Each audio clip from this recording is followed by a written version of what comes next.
kepada yang nak mempengaruhi audien, kepada yang nak mempengaruhi staff, tim, stokis, ejen, pelanggan ataupun sesiapa sahaja, anda wajib tonton video ini sampai habis. Tuan-tuan dan puan-puan, bila kita sebut tentang storytelling, kita semua sedia maklum. Orang suka cerita. Saya suka cerita. Anda suka cerita. In fact, daripada dulu cerita ini adalah satu tools dalam komunikasi yang sangat powerful untuk menyampaikan mesej kita, untuk menjual tanpa menjual.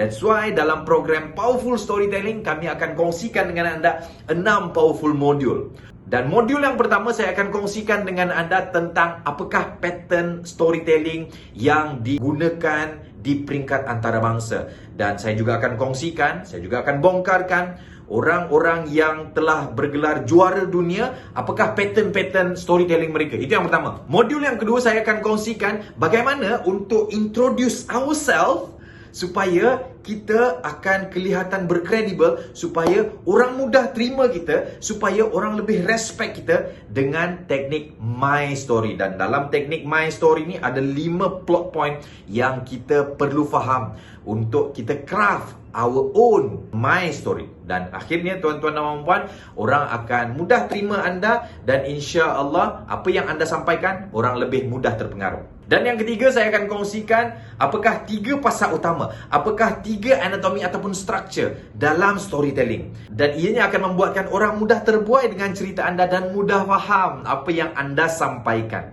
Dan yang keempat, saya akan bongkarkan macam mana nak melontarkan suara. Tuan-tuan dan puan-puan, cerita yang baik dengan alunan suara yang baik akan mudah masuk di hati pendengar, akan mudah masuk di hati tim kita, akan mudah masuk di hati prospek ataupun bakal pelanggan kita.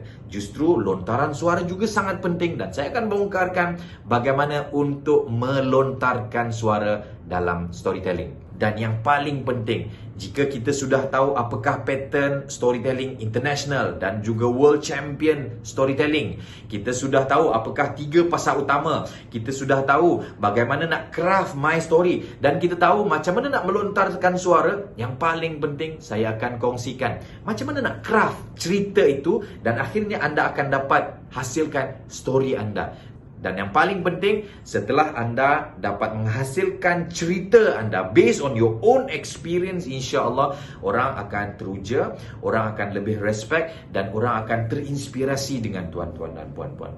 Tapi tidak berhenti di situ, ada 4 lagi modul utama yang saya akan kongsikan sebagai bonus. Dan 4 modul utama ni adalah dalam konteks penulisan. Sekiranya anda nak menulis di media sosial tuan-tuan dan puan-puan, saya juga akan kongsikan bonus modul yang pertama dalam konteks penulisan. Saya akan kongsikan apakah 3 tunjang utama menulis storytelling dalam konteks penulisan di media sosial. Itu yang pertama. Bonus modul yang kedua dalam konteks penulisan, apakah 4 matlamat utama dalam penceritaan di social media tuan-tuan dan puan. Once kita tahu apakah 4 matlamat utama, senang untuk kita tembak. Okey, matlamat yang ni caranya macam ni, matlamat yang ni caranya macam ni, matlamat yang ni caranya macam ni, matlamat yang ni caranya macam ni.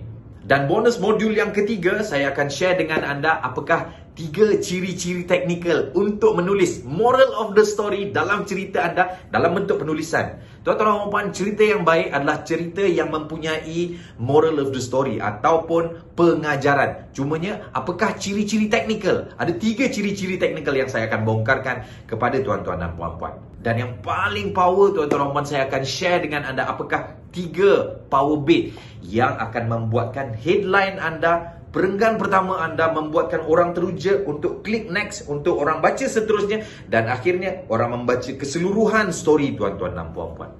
Jadi jangan terlepas untuk mendaftar di Powerful Storytelling. Seorang leader yang hebat adalah seorang pencerita yang hebat. Jumpa anda di Powerful Storytelling.